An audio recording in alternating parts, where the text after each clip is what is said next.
Hello everyone. Today I want to show you 2 quick ways to get to kids mode in case you have guests over or maybe your guests brought their kids, but you don't have a kids account.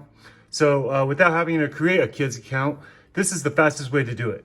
So, okay, number 1 is you go to the top and then see how it says kids. Go ahead and click that. And there we go. You're in the kids mode now.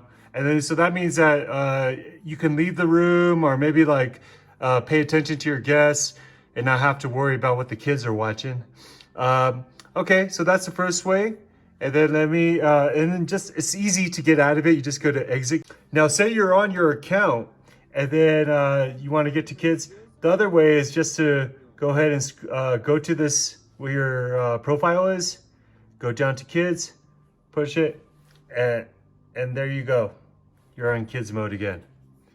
Now I'm gonna exit. And then once again, see how when you get to your profiles, there's also kids mode here. So once again, you're back in kids.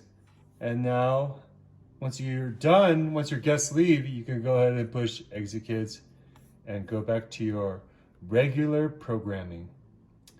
All right, guys, I hope that helps. Give a like or a thanks or something below. Bye-bye.